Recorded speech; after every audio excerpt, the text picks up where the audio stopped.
the Bright Idea Sports Network slash Friends Show slash Ain't Got Nothing to Do on Thursday night. What's up, man? What's happening, kid? What's going on, brother? Man, doing my thing in here, trying to get it like you. You can hear me now?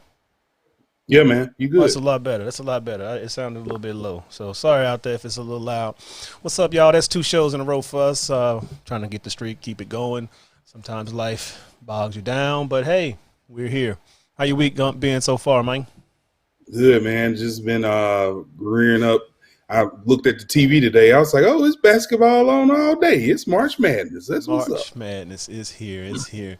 A lot of games going on. A lot of news in the big breaking news today. A perennial 24 year appearance is his streak is broken. His streak is broken. But hey, Bro. it happens. It happens. But before we get into that, we just had something pass here in Atlanta this past weekend. Absolute pandemonium.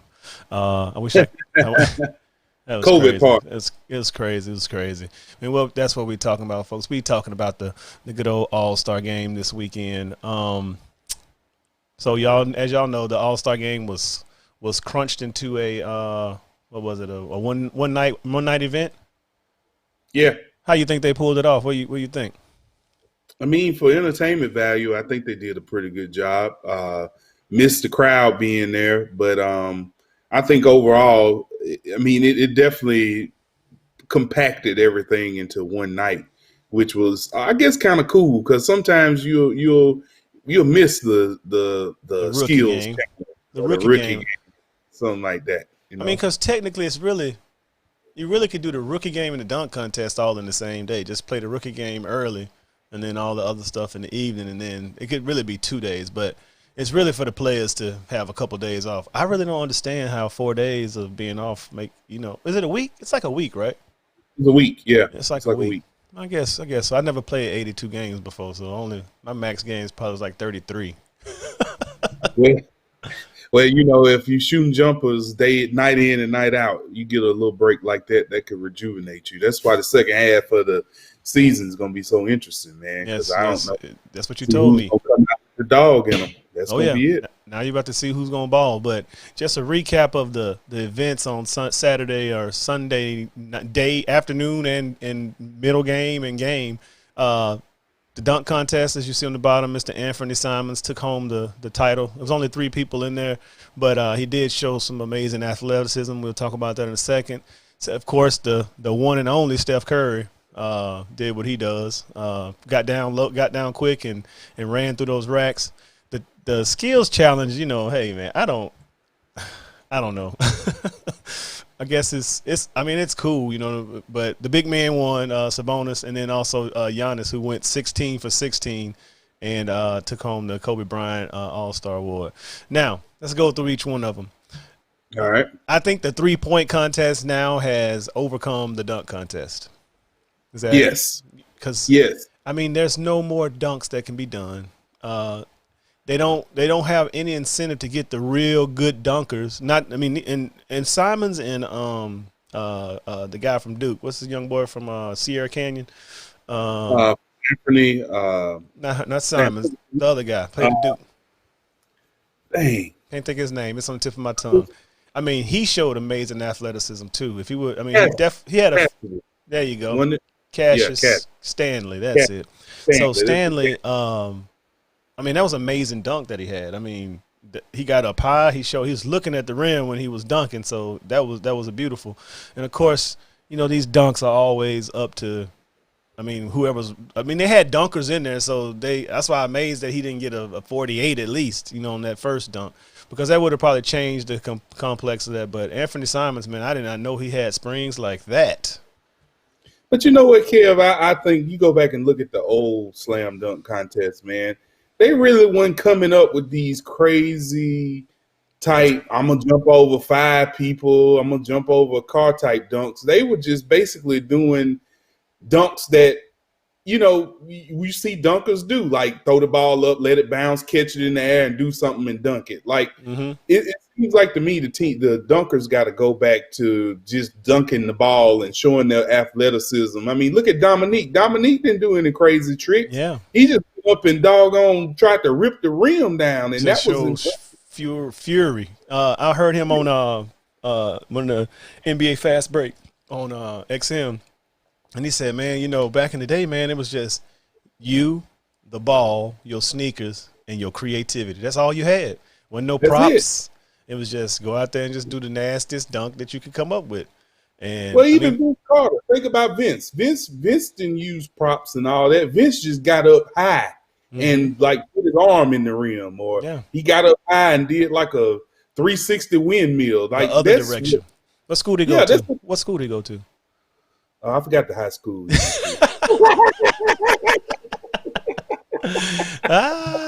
Yeah, so yeah, that was it. That was, I mean, the dunk contest, bro. I hope they figure something out, because I mean, I hate LeBron. And, you know, back in the day, it was like a coming of age. Like when you come in, like you got like Kobe competed in it. Like LeBron never did it. You know, like I don't know why. Maybe he didn't want to get hurt, or maybe he, you know, was told he's gonna be the face of the NBA. He got to stay healthy or something. I don't know. But you know, let's go back to what I said, man. These young guys don't have the same dog in them. Like Kobe, Mike. They wanted to win the dunk contest, the 3-point contest, every contest it was. They want to win it all.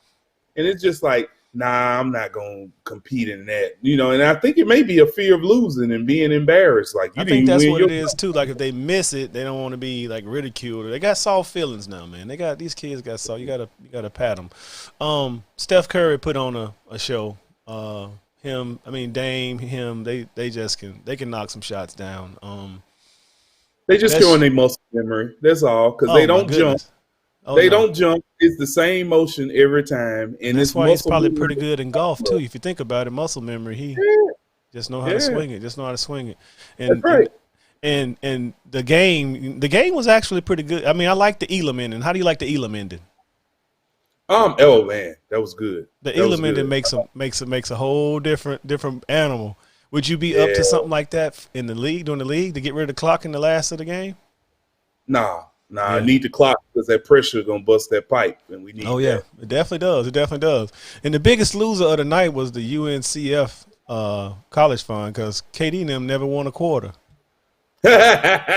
So I'm sorry for the Thurgood Marshall Scholarship Foundation. They made $1.25 million to give out to some schools. They gave 500,000. I know. Did you see some of the memes that they had? Where it was like that picture where Colin Kaepernick was standing with the kids. It said how Team KD not winning one quarter, and they were just all looking at him. Yeah, LeBron showed his GM skills. When he picked that team, I was like, ain't no way in here KD them gonna beat them. You got a bunch of dudes that don't play defense or get back already, and you let LeBron get all these shooters on his team. Man, he had come on, you had two assassins and Giannis. Come on, man. How you Jokic?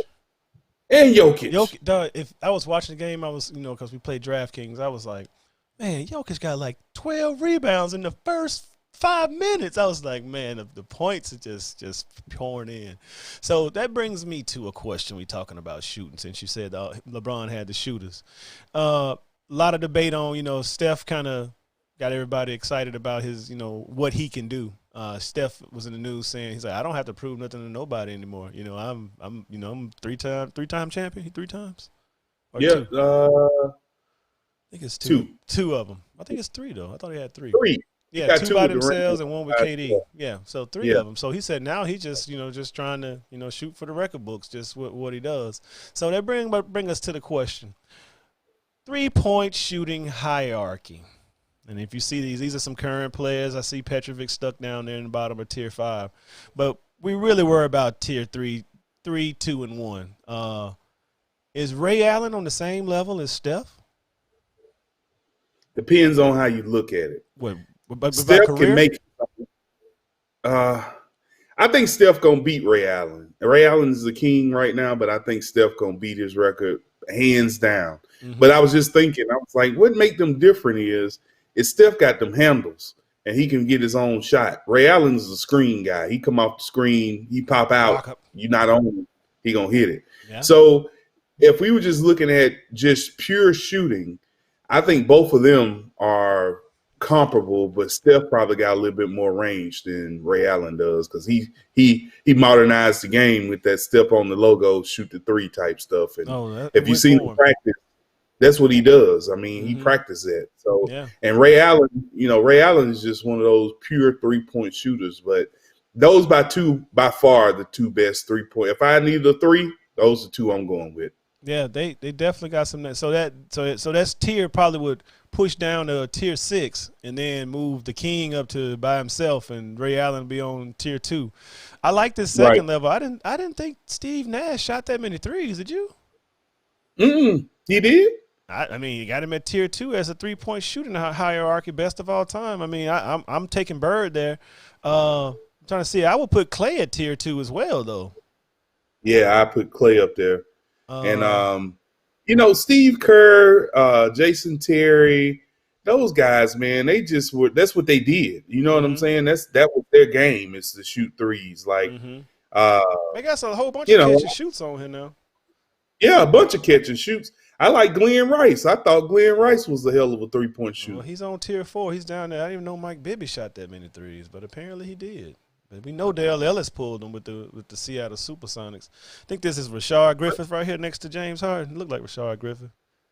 Look like it. Got the soul patch. They got the Chris Williams soul patch. Hey, Dame, if he get him another dog on his team, man, they gonna tear up the NBA, man. Damian Lillard is He's a baller, dog. He's the kind of guy that reminds you of what we just said, these new schools and the old school. Like, he still got that, I don't want to join nobody's team. I want to beat these fools. And I like that about him. And he can rap. You know what I'm saying? They even got Kobe on there.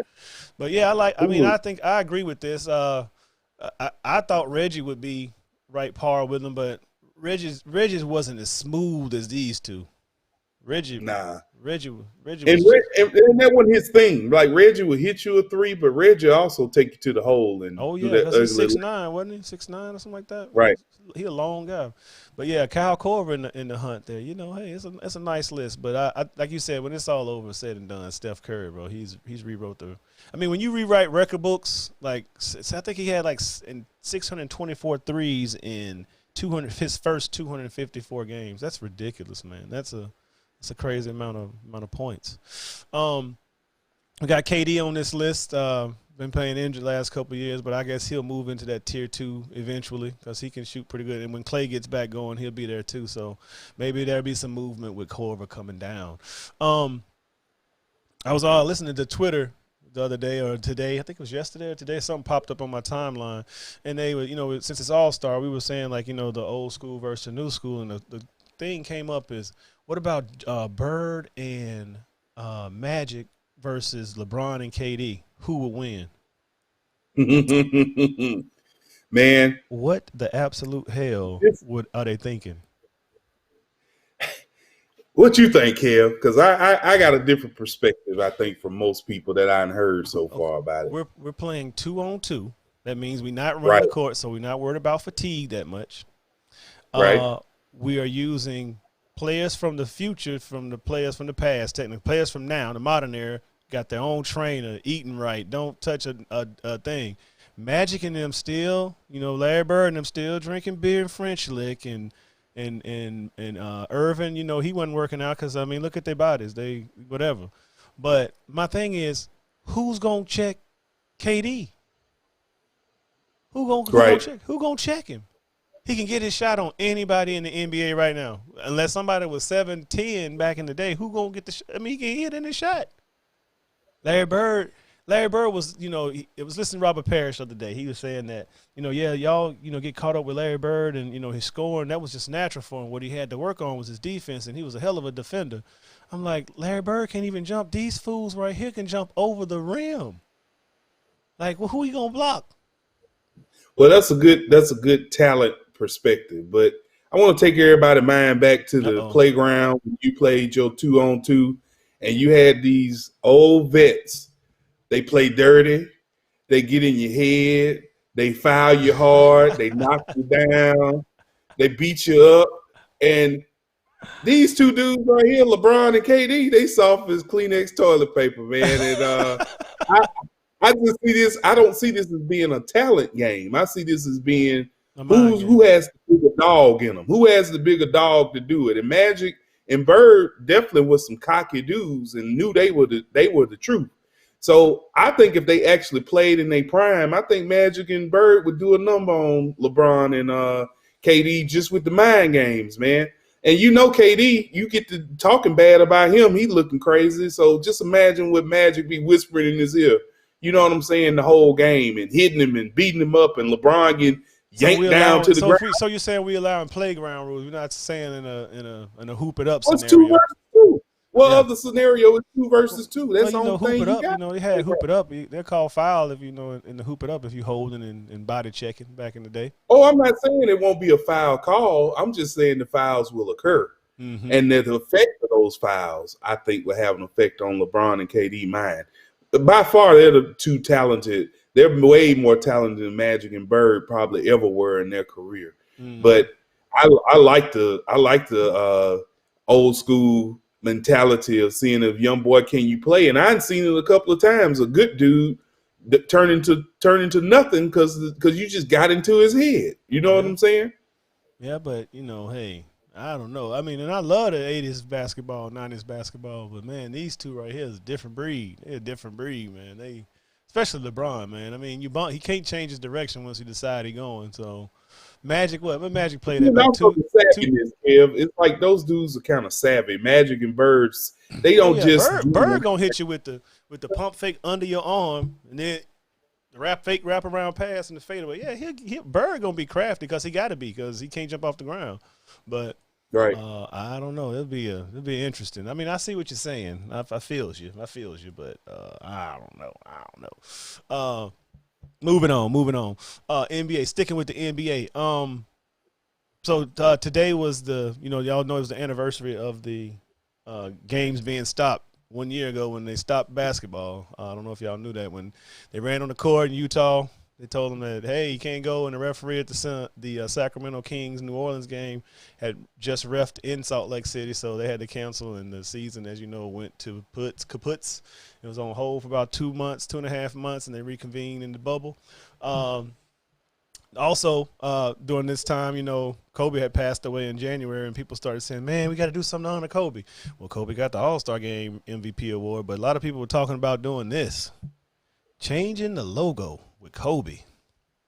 If you were to change the logo today, Marcus, who would you put on there? Don't worry, I'll wait. Man, I just look at it like this. We skipping over a whole generation of basketball and changing the logo from Jerry West to Kobe.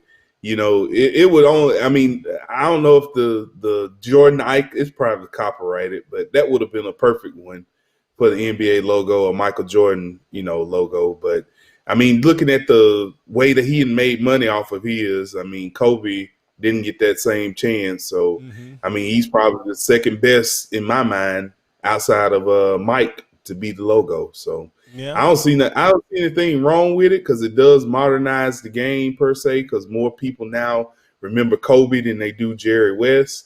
I don't think that icon is that this logo is so iconic that it couldn't be changed. Like, that's not really what the NBA stands for. I say the thing that I see when I say NBA, I look at the letters like NBA. Like I don't think about the logo when even NFL. I don't think about the crest. I just the letters. It's like NFL.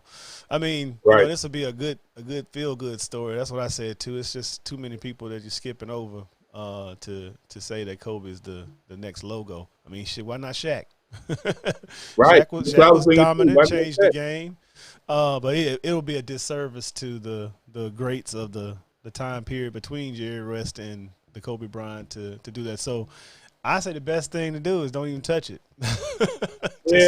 Just let history, let it be that. Because no matter what you do, you're going to run into some controversies when people talking about, oh, it should have been this person. Why not Wilt? He scored 100 points. He changed the game too. Right. But he couldn't. Him and Jerry West couldn't beat them Celtics though. That's the problem.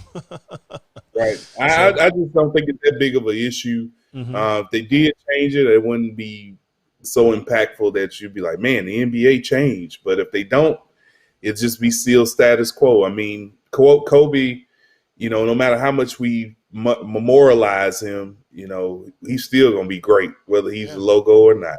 Oh man, he's still. I mean, and it's so crazy when you watch back in the day. You remember, like in the '90s, maybe early 2000, people were still wearing Jordans. Man, all these young players now be wearing Kobe's. Man, I'm like, man, that's so crazy. Yeah.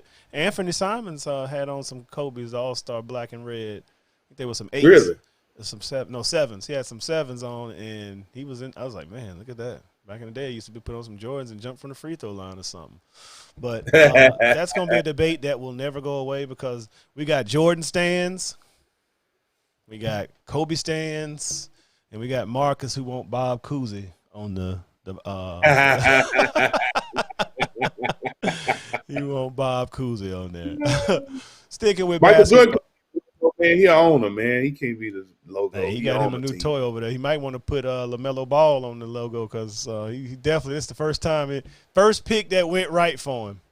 That worked out for him. First pick. I mean, you got the money, but man. But sticking with basketball, y'all, it's almost that time. It used to feel so much more different, but it is going to happen in Indianapolis in a bubble scenario. What we're talking about is March Madness and the Final Four that's going to take place. Conference tournaments are going on right now. Today, big news in the world of college basketball. Marcus's sorry soft team got COVID. We being responsible. We don't want to spread COVID to the rest of the ACC. Good luck to everybody else except UNC. And, we're going to go home and quarantine, man. We just going to quarantine. Yes. I will say that out of all the teams, and Kentucky probably is the second on this list, this COVID-19 pandemic has caused these two teams to suffer tremendously. Duke had to cancel their entire non-conference schedule because of COVID-19. And as you know, with college basketball and these guys coming in one and done, you need every game you can get to get it together. And you see the outcomes when you don't have that. Look at Kentucky. Look at Duke this year. These teams rely on one and dones a lot. And you can see how the outcome was when they don't have proper time. Yeah, that one and done. So do you think that the one and done is hurting them or the one and dones didn't get enough run before the conference started? I think it hurt them. Because a lot of guys who were one and done opted out of not even playing college this year. Like they was like, I ain't playing in this pandemic. I'm gonna go get my money in the NBA. I think that had a lot to do with it, them not getting the players and also just not having the court time with these guys to gel as a team. And that's why I like college basketball, because you can have a star, but you got to have a team to win, man. And that's critical. And that takes a lot of practice, a lot of gelling, a lot of things like that. That's why this year you see like a team like Gonzaga and Baylor and all those guys at the top of the list. They got a whole bunch of seniors on their team, man. And Alabama, for example, that's the only reason I think they're as good as they are, because they got a bunch of seniors on their team. So I think this year is going to show the teams that have been able to build these programs and keep these guys there for 3-4 years. Those are the ones that excelling, and the ones that need the one and dones, they basically jazzed the blow this year. This year is done because they didn't able to get what they needed. Yeah, it's just a sad. It was like almost like a revolution that come and just took out all the hierarchy, all the monarchy, and took out Duke, Kansas, Kentucky. I mean, they was terrible basketball, some of these people. So hopefully, next year we'll be back on track for some better basketball, and the normal powerhouses will be back on top, and then also some of these ones that no one knew about, they can, maybe keep it going, because basketball is the best parity to me, the best parity sport, because if your shot ain't falling, anybody can beat you. Anybody can beat you. You know what, man? The one thing the pandemic for me has done is it's caused me to forget the feelings that you have for certain things that happen throughout the year. And I ain't gonna lie, when I started watching the conference tournaments today, I got that March Madness feel again. Like I wanted to sit down and watch Kansas State versus Baylor. I wanted to sit down and watch Vanderbilt versus Florida and see Scottie Pippen Jr. play. Like it's more focused in terms of like the teams are showcasing the guys that are on the team, and the storyline draws you in during March Madness because you got Cinderella, you got the one that didn't, had a hard life and they making it. You got the guy that may go to the draft and get picked high, change his family's life. Like, it's just so many stories, man. That's what college is. It's like the story behind it, The grind to get there, yes. That's what I like, too. And the kid coming there, you don't know nothing about him because they ain't been on TV, and he just come in and Ja Morant you or Steph Curry is just like, what the heck? Where did they come from? Where did he come from? Right, exactly. Man, Ja Morant had one of the greatest tournament runs ever. Him and D. Wade and Travis Diener. Remember them? They both got that expose. I guess the most recent one I can think of was the guy from Texas Tech that plays for Minnesota now. Is it Culver? Jared Culver, remember him? Yeah. He ain't panned out just yet. He need to get his minutes. He getting like 14, 15 minutes a night up there in Minnesota. But tournament has started. I'm sorry, Duke. I mean, not sorry, but sorry. You did the right thing. You didn't want to take another L, especially not 93 to – how many we beat? Hey, at least UNC didn't get that free victory. I'd have been mad as hell if they had got moved on. That's why I told them. I said, Florida State didn't got this old pushover. They need to give it to a real champion, the Carolina Tar Heels. Staying back to our home conferences, list has been updated since we got on. Florida did beat Vanderbilt, correct? Right. Yeah, so Florida. So right now, Mississippi State beat the Kentucky team we just talked about that and what we're talking about is the SEC tournament going on in Nashville. So we got Bama in the quarters, but Mississippi State, Florida, and Tennessee. Georgia's playing Missouri right now. I don't know what the score is. I can pull it up. You got it up, Marcus? I don't know what the score is. Yeah, it might pop up on my timeline or something. Georgia is hold on. NBA, there we go. I wish they had this better. What's the score? 70-71. 8 seconds left. Missouri up by 1. Looks like they go. 8 seconds left. Second unless and that's something happens. But Kev, that's the other thing I've been noticing today, man. These teams, no matter what the records are being, man, these hard. Games are good, man. I'm talking about within 5 to 4 points with 2 minutes left in the fourth quarter. Oh yeah. And I'm like, man, this is exciting, man. This is off the chain. I was up late last night trying to, get all this NCAA in so I can make a reasonable bracket. Right. And they had a girls game on. It was the Mountain West versus championship. It was Fresno State versus Wyoming. Man, girls basketball too, y'all. Sometimes girls basketball can be mundane, but this game right here was like WNBA quality. It was like Fresno State apparently went last year and lost, and they got these two twin sisters. I want to say the last name Cavender or something like that. But man, they was all over the place, bro. It was down to the last second. Oh yeah, 6 seconds left. They denied the ball like 3 times. Just every time they knocked it out, they was losing time. They never really got possession. But Wyoming ended up winning Fresno State. Hopefully, with that heart right there, that's the type of team I like to see in a tournament. But yeah, you got it right, Mark. You know what, man? I think that the pandemic has made people appreciate things a little bit more, man, and that might be part of it because we didn't have March Madness last year, and maybe these guys are like, man, look, we've been taking this for granted forever. And we need to understand that it don't necessarily need to happen. So if you get there and it actually happens, you need to put forth your best effort. This year, I think for my bracket for the tournament, I'm picking a lot of upsets, man. Yeah. Because my first round, I'm going to be upset central. I think it's about to be some teams that just come out straight balling. I'm talking about just straight. All I'm doing, this is my theory. I'm looking at who got 4-year starters, who got 1-year starters. I know that's real, kid. That's all I'm going with. Who been playing in the YMCA Rec League for 20 years versus somebody playing AAU for 2. That's kind of how I'm looking at it. Georgia, like we said, I hadn't put the score on prior to this slide. Today, Georgia Tech. I didn't even know this, but Georgia Tech's James, I think it's Moises Wright or James Wright. I can't think of his name right now.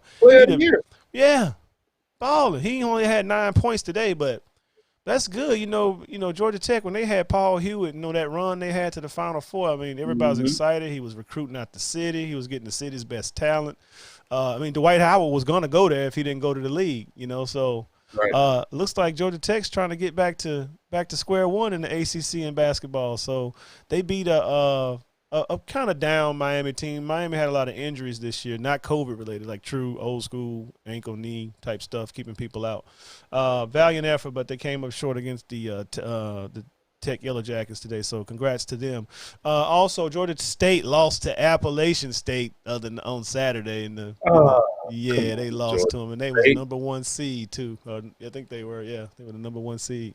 Lost to the fourth seed. So I don't know if that gets them in the tournament, but with all these Kentuckys and Duke's not going, they may have a chance.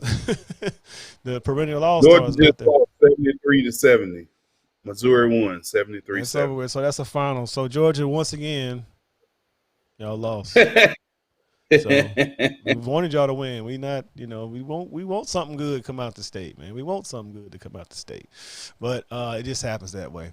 Switching gears, Marcus, there's a lot of big change going on in the world, and people starting to notice things that they probably should have noticed before, because that's where most of the talent used to come from back in the day.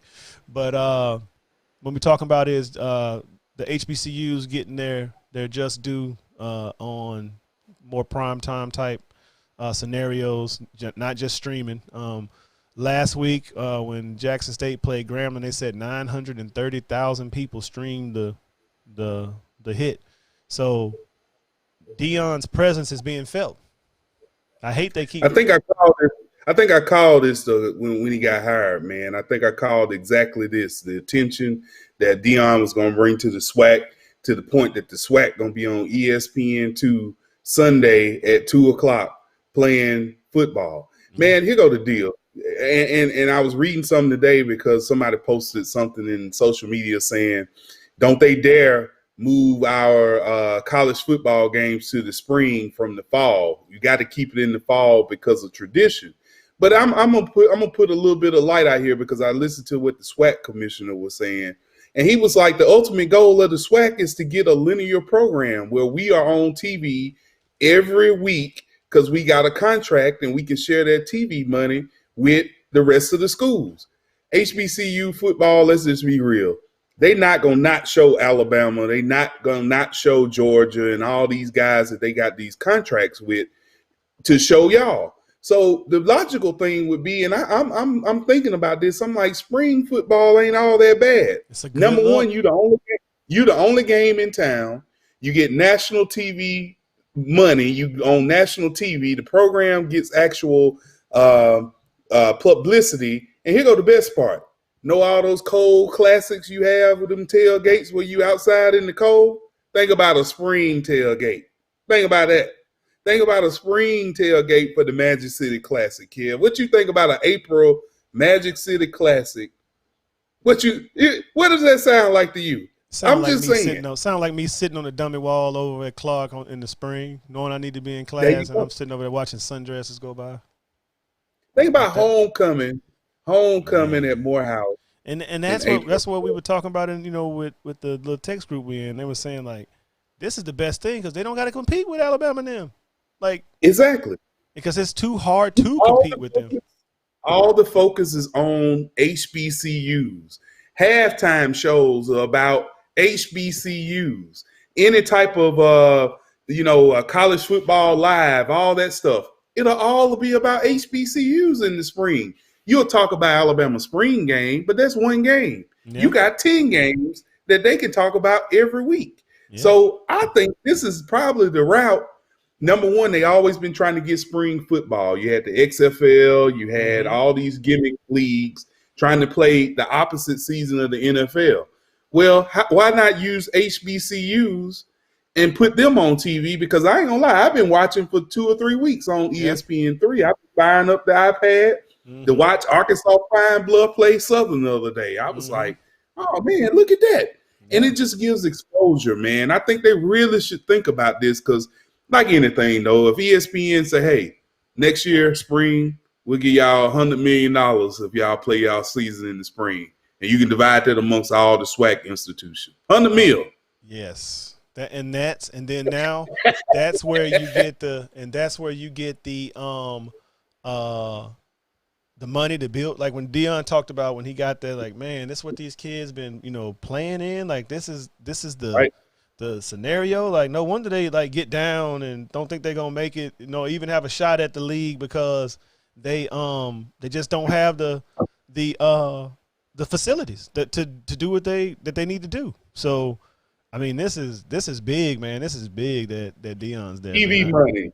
You Yeah, get your paraphernalia up. People buying more paraphernalia. That's more money to the school. I know. That's the Speaking of that thing. paraphernalia, like just like this, LeBron and Look at that. FAMU, Come on, man. man. LeBron, That's money in their pocket.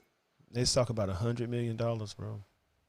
Hey, Kev. That's crazy. All I'm saying is that if HBCUs want to improve their programs, stop signing up to play these teams that drag y'all for $7 and break your neck. $800 when you can get $20-30 million off of TV money that go up every year. You know what I'm saying? So then think about the advertisers. You got people that's wanting to invest in. That's where the money come in. And then once they do that, that's when they're gonna start tipping these recruits even more. They're gonna start tipping. That's right. Because why you want to go? I mean, we love Alabama, but we know what time it is. Sometimes, it'd be rough down there for a brother. If it wasn't the pandemic, Kev, we would be at every classic this spring, broadcasting live, Bright Idea Sports. I didn't even think about that part. Every classic at the tailgate. Bright Idea on the road, on the Wi-Fi signal, eating the finest roasts and the finest black liqueurs. and not cold. Yeah, there you go. And not cold. Exactly. So this is interesting. It's moving faster than I thought it was gonna move, but it's moving. So that's a good sign. But switching back to staying on college, but switching back to the big boys. Oh joy. I wonder what Brandon thinking about. So I knew he was old dirty dog. Old dirty dog. What less doing kissing girls, man, the trainers and the stuff, man. What's he was going on some of that oil. We could have a long philosophical conversation about this because you got Cuomo in New York every day, another woman saying he did something to her. Les Miles got these young girls giving detailed stories about the things he tried to do to them. I just, man, you'll never know what people got in their skeletons in their closet, man. And I don't agree with them firing their AD because how he was supposed to know Les Miles was under investigation if they didn't have it open. I think LSU is the one that hid it from him. Right, that's what I'm saying. I'm like, how would they know that? So I think that we definitely don't need that type of behavior around college kids, especially like old dudes like him, basically trying to use his power position to be influence on them.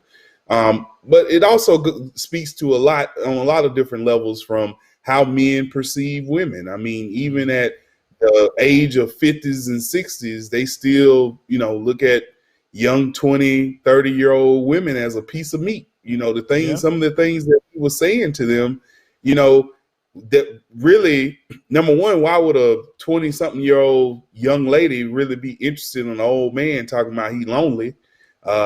She don't care about that.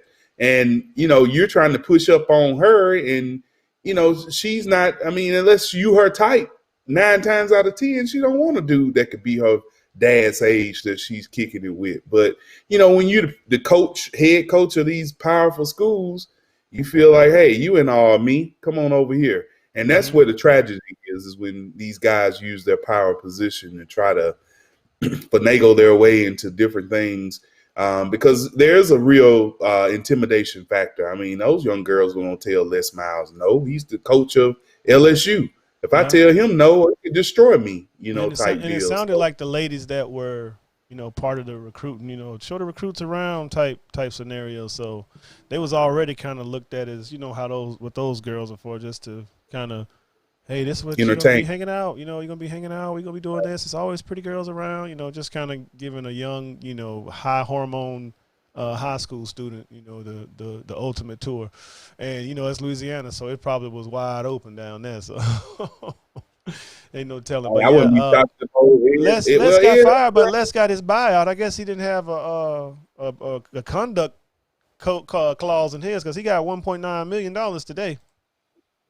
But he was owed $8 million on the rest of his contract. Les Miles took the money and ran. He was like, man, let me get the hell up out of here before y'all talk about any more stuff I done. So, yeah, I take about 1.9. Get me on out of here. Thank you. Get on up out of here. Get on up out of here. Well, Les, I don't know where you're gonna land, but from LSU to Kansas, I guess you're going Division III of high school now. So that's all you. He'll be on TV. Yeah, he'll be on TV with the rest of them. With the rest of them. Yeah. So moving on, keeping it moving. Make the NFL now. We in the NFL. Dak gets his money, Marcus. What you think about that? Finally, man. Finally, that's true. That's true. Finally, man. Finally. I mean, the thing is, and this what I really need to want everybody to understand. The NFL ain't paying you because you good or bad. It's just certain positions that's gonna get paid that's dictated by the market, and that's what the quarterback position is. So it really makes it really is gonna send things back to the Seattle platform where you're gonna try to draft some guys, get the most out of them within those 4 to 5 years, let them go back to the draft, because in a minute, all your money going to be tied up in one position, i.e. the Falcons, with your quarterback. But Dak should have got the amount of money that he's gotten, not because he's so good, but that's just what the market is. Do I think he's worth $160 million? Absolutely not. He ain't done nothing to earn 100. Just say he worth $160 million. He has some great comeback stats, though. I mean, he can throw that thing when he's down. But Dak, to me, and I've seen him in those fourth quarters, Dak to me don't look like that Brett Favre drive you down the field, that Aaron Rodgers, Tom Brady drive you down the field and get that winning touchdown. He just didn't seem like, I don't know if it was because he wasn't paid or what, but it didn't seem like he took the bull by the horns. I'm interested to see how he's going to act now that he ain't got paid. Is he going to be super leader? $127 million guaranteed. That's crazy. I think they need to work on their defense. I'm happy for them too, but I mean, they needed some other problems they need to fix on that team too. Some defense. That's what and some linemen. Yes. The misnomers that Dallas got a good offensive line. Their line sucks, man. They're old. They need to get some new linemen and they need some defenders. Yeah. This year, I'm thinking Dallas will be middle of the road once again, man, because you hear that, Rod? You're not going to fix your defense with the draft. I mean, these rookies not going to come in and make you a top 10 team off the rip. Nah. Nah, not at all. Not in that East, because Washington, that monster is brewing over there, and Giants, them two monsters is ready. Yes, sir. They're gonna be ready when it come time. So Dak, I'm glad you got your money. I'm glad you got your health too. You can walk. And we're looking forward to see if you all about the money and the business, or just, hey, I was about the money, I got it. Let's just go through the motions, hand the ball off to Zeke and put the focus on him. But anyway, moving on. Had a signing today. I don't know if it's big or not, but he went to Alabama, so we talk about those guys sometimes a lot. Mark Ingram going down to the Texans. I don't think this morsel is going to keep Deshaun Watson there, though. You got two old running backs. Two old running backs, and I don't know. Mark Ingram is a journeyman. That's what I'm calling him, the journeyman, because he just going to different teams, collecting a few million, go to the next team, get another contract, get a few million. One thing I can say, Mark Ingram should have some nice stacks of cheese, because he's what? How old is he? He's approaching 30 now, if he's not 30. He came out with Julio, right? Yeah, so he's 30. He's 32 probably. So he should be doing pretty well for himself, man. The thing I like about him is his attitude. He's very supportive of his team. He's supportive of, guys in front of him who running. Because I think Mark Ingram understand, like, hey, man, I'm not going to be Emmitt Smith, but I'm still getting paid. So I'm good. So I'm going to sit over here and I'm the Charlie Batch of running backs. I'm the Charlie Batch of running backs. But right, I sit on this sideline and clap, and then I'm gonna get me a job in the front office somewhere. We're gonna see how that go. But that's one signing today. I think another thing happened today. Kansas City released two linemen, Schwartz and another guy. They got him under 18. Yeah, Fisher. They got him $18 million under the salary cap. Which, hey, the run's over with for those fellas, because they can't pay everybody. They got three monsters. They got to make sure eat. Hey, man, the casualties are happening all over the league. I was reading today the Saints let go Janoris Jenkins. Emmanuel Sanders. Yep. They let their punter go, and they let go 2 offensive linemen, I think, got let go. And Quan Alexander is also the other one that probably is going to be gone. So, yeah, so Come it's on up I-85, baby. We got something for you. Come on up I-85. We'll take all of that. We'll take all of that and the some. casualties of beginning, man. Look here. That's why you love the NFL, man, because the rich don't stay rich. Like the Hey, Yankees and the Red Sox, they pay that money and they keep big. Look at the Dodgers this year; they got a whole starting man. rotation of all stars. I'm like, what Yeah. is this? That's crazy, man. And Jock Peterson going. I saw he was up in he's in Chicago. I was watching. I said, watch him hit a home run. Jock Peterson hit that ball, boy. He can hit it. Yeah, man. That's football. I can't wait for it to come back around. I heard some more interesting news in Philadelphia that Jeffrey Lurie told the coaching staff, y'all need to make Jalen as comfortable as possible because he is our quarterback. So that's a lot of confidence in going into Jalen, who's already confident. Now he's got the owners behind him. That's only gonna make them that much better. So Jalen's gonna have a coming out this year too. So that's just another person to add in the East with Dak and his 160 and no defense and no offensive line. Right. That's 3 teams. Right. That the East gonna be tough next year. Probably the East gonna be tough. Shaquan coming back, boy. It's gonna be fun. It's gonna be fun. It's gonna be, and a young boy from down there in Stockbridge that run the ball for the Redskins. What's his name? Went to Memphis. Gibson. Yeah, he's from Stockbridge. Oh, I didn't know that. Yeah, he went to Morrow High School down there. Well, he's from Morrow, Okay. Morrow High School. So yeah, Ballin'. yeah, man, he got to get paid too when it's time to get paid because he run that rock and he can catch it. So that make him even more valuable in the NFL. That's all I got for NFL there, man. Good news today coming out of the world of Twitter, and Roy McElroy tweeted about Tiger almost on the way to the house. Man, Tiger, he avoided a disaster. So it's good to hear that he's going to. Mm-hmm. You know what, Kev, man? I've seen this in my lifetime of how, we all kind of have dreams that we want to be rich and famous, man. But the burden that it comes with, some people just ain't cut out to handle all of that, man. And I mean, just look at, for instance, the royal family. That's the hot topic right now. I mean, the things that came along with marrying a royal, Meghan Markle, that's not something she wanted to be a part of, something she could handle. Tiger, man, I just think that, once again, he got his fame, he got his, I'm Tiger Woods and nobody can tell me blah, blah, blah. And, he had that attitude just looking at how he was with his marriage that, he couldn't be touched. But, that invincibility that people feel, man, it sets you up for failure because this is a prime example. Tiger Woods in the morning in California driving erratically, man. I don't know what his deal was. I don't know what he had going on, man. But once again, it's just like you don't have the same type of thought patterns when you get into that type of aura about yourself and you start doing things that put yourself in danger because you think that you're invincible. I truly hope that Tiger can bounce back from this, man. But based on those injuries he occurred and knowing about hitting the golf ball, that's going to be a tough one to recover from. Yeah, man. I mean, I guess it's his leg, and he can maybe, what's the word I'm looking for? It's his leg, and he can live with that versus a back bursting in the back. But his back's probably gonna be bad when it's all over with too, because he flipped the car and he got a bad back already. So you never know right leg.